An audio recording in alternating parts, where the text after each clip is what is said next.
Larry, officers and members, they were arrested for deportation under the Smith Act and then the Walter McCarran Act. Hundreds of others were intimidated.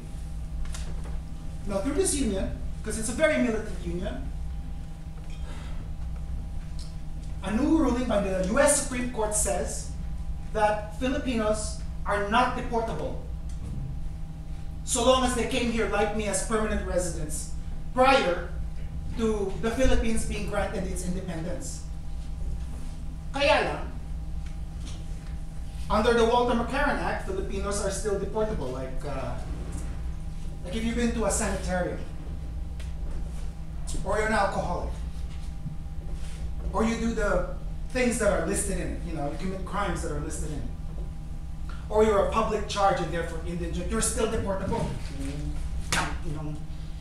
Legal mambo jumbo. The United States occupied our country at the turn of the century, but they never legally, officially annexed the Philippines, and so I don't have any rights. I've been here since what, 16? Feeding Americans. But I've been a stranger, a Filipino without a sovereign country.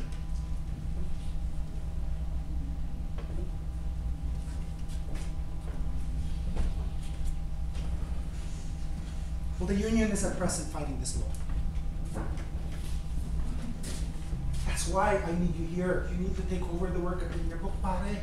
These are times that require us to declare our positive stand, our supreme sacrifice to protect life, to brighten, to fulfill life. Otherwise, life has no meaning. I'm nothing. Seattle is cold. The people are cold too. I've been used to warmer climate and warmer people. I am out of place here. I cannot suffer another week. It's still a village to me after all the people I've known, after all the places I've been. Once in New York, there was a dream I forcibly ended. It was such a crime for a Filipino to be with a white woman. And then again, in Washington, D.C., where we met the daughters of President Quezon. And then again in San Francisco, Los Angeles, Broadway. Now in Seattle, there's just been, I don't know. The dream is again scintillating. Will it vanish too?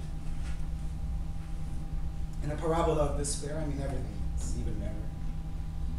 The quality of remembrance sometimes crystallizes to a point of immortality.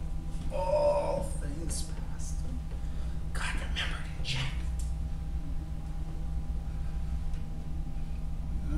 The Filipinos have never, we've never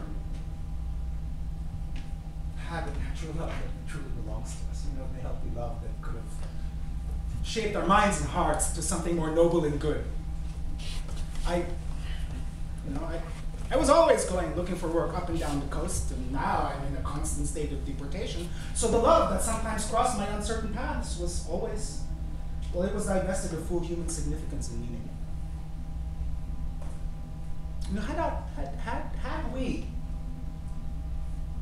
gone back 15, 20 years ago, I would have found more favorable places in which to plant my innate tenderness, but as it is, it will take a strong, unbreakable heart to fight against the final coming decay, the darkness, the loneliness. Do I sound sad? Well, once I could have offered the love that I harbor in my heart to someone, to an individual, as most people do. But I believed then that no one's being was a vessel large enough to contain it without breaking my heart, without breaking my faith in the end.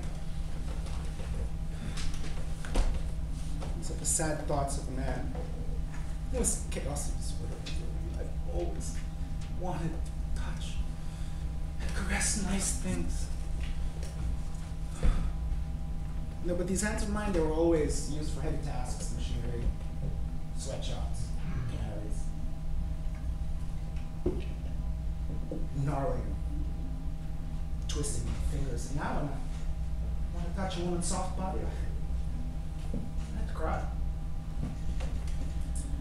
Because I might disfigure her lovely skin.